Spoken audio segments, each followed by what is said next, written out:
Hey guys, this is Andrew, back with you once again for Poker Savvy Plus, and this is part 2 of my $25 No Limit series.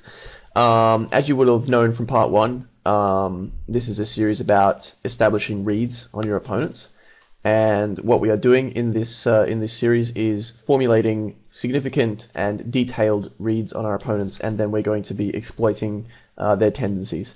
I don't think I got too much into really that many interesting spots last session. I think there was the one hand where I managed to get my stack in with 12 clean outs with the flush draw. That was kind of interesting, but I do make a pretty solid comeback in the last sort of half of the session. So we'll get straight into it. If you haven't seen part 1, go ahead and watch it. It is actually quite important that you watch part 1 because obviously we are building reads, and the beginning of that. The basis of those reads was put down in part 1, so go ahead and check it out. I wanted to start with, this was the hand we left off on, this king-queen here. I just wanted to start on this one because I realized that my justification for the continuation bet was really poor. I think that this is a pretty easy check back on the 10-7-5 flush draw board. For pretty obvious reasons as well. I mean, this guy only has like $7 left in his stack. He's got less than half a buy-in remaining. And this board is very textured, it's very wet, he's going to hit it a lot of the time. It's true that I do have 2 clean overcards and a backdoor flush draw. My overcards are going to be clean most of the time, but I don't think that this is the correct board texture to be betting on, and I think that's reasonably obvious as well. So yeah, I would have preferred to see myself go ahead and check that one behind. And either try and showdown king high versus something weird, or catch a king or a queen on the turn. So yeah, I think I sort of stumbled a bit with my rationale there in the last part, but I think it's a pretty clear check behind, and I'm not happy with my bet.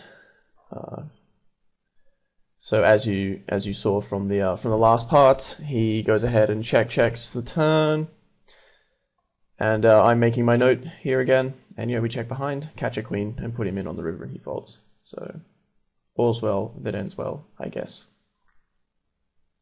So you'll see on the tables here that I'm starting to formulate some reads on a lot of the players here. So you can see from the little note icons, I've got reads on 4 players here, which is good. I only need a read on this last guy, and then I'll have some pretty good information. Down here, not so much, but you can see like around the tables, I am starting to put some notes down, which is obviously going to be beneficial. This 5-4 here, I would 3-bet if he was deeper in some circumstances, because 5-4 is a good hand to have in a polarized 3-betting range, just because it's very easy to get away from post flop. But obviously with only $16 in his stack, I think he's a little bit too shallow, because the pot to stack ratio is going to be a little bit warped on the flop. So I think folding there is fine. Calling, not really an option. We're not really strong enough to call in that situation.